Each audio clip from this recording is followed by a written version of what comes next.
It kind of seems like a trend of Israel apparently pursuing their own objectives over U.S. objectives. I'm not sure if you agree with that, but the president has said he doesn't want to hit Iran's oil infrastructure right now.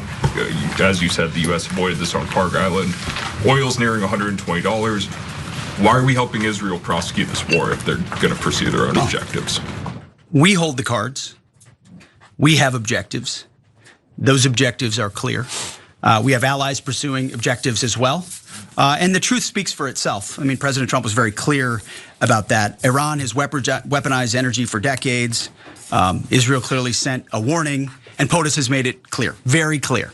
Iran knows when you hit Karg Island and you hit military capabilities on Karg Island, which is the only thing we hit, we can hold anything at issue, anything.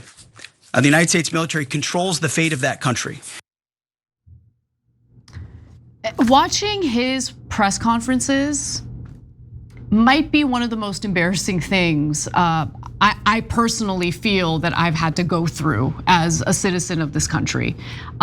He sounds like a moron, he acts like a moron, he gestures like a moron. He has no idea what he's talking about, and he keeps talking about carrying out death and destruction.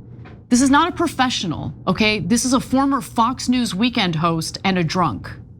So he's talking about like, we control that country completely. Do you? Then why is the Strait of Hormuz closed? Why did they just shoot down one of our stealth fighters if we're completely in control of the country? So the other problem is he says, oh no, our objectives are very clear. No, they're not. Wait, are they? Because just a couple of days ago, Donald Trump told our allies when they asked them, what's your objectives? How do we know when the war is over? He said, I'll know it in my bones. Oh, okay. So now our objective is getting Donald Trump to feel the right things in his bones. And apparently that's a crystal clear objective, right? I mean, they're all total incompetence here. And when you try to do a war with an actual country that could fight back, and even as we decimated their Air Force and their Navy, et cetera, it's not like they didn't know we were gonna do that. It's not like they didn't know that our Air Force and Navy are much mightier than theirs, right? So they planned ahead, unlike the idiots like Hegseth and Trump. And then now, guys, to the economic stuff, Anna told you the $119 per barrel. Remember, at 120, analysts warn of complete economic destruction in America and the West. This is all as Israel pretends, we are doing this to protect the West. We are your great protectors. And they told us though, it's okay because it'll never get to $120. It was at $119 earlier today, okay? So now it went back down a little bit. It keeps seesawing, but guys, none of the news lately is good news. It's all bad news.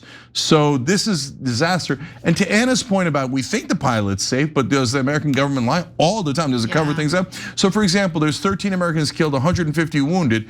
Then the next day they come out and go, okay, just kidding, 200 wounded. So wait, are you gonna tell me tomorrow it's 300? They're clearly hiding the numbers because they're embarrassed at the damage that we're taking. This thing is nowhere near over. And finally, if you're wondering, now Trump might be an idiot, but Netanyahu isn't, Israel isn't. They know exactly what they're doing. So why did they wanna bomb the Iranian gas field, which would then lead to Iran bombing the Kuwaiti gas field? They wanna escalate. They wanna not just escalate, Anna. Yeah. They just opened one of the largest gas fields in Israel. Oh, great, I hope it gets bombed by Iran. It's called Leviathan. Yeah. And so now that Russia is a little bit out of commission with their pipeline, and now that Israel has conveniently bombed all the gas fields in the Middle East, now when the war is over, they're gonna say, well, I guess you're gonna have to buy all of your gas from Israel. And we just opened up Leviathan, so, oh, what a coincidence, they'll tell us.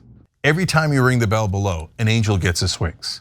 Totally not true, but it does keep you updated on our live shows.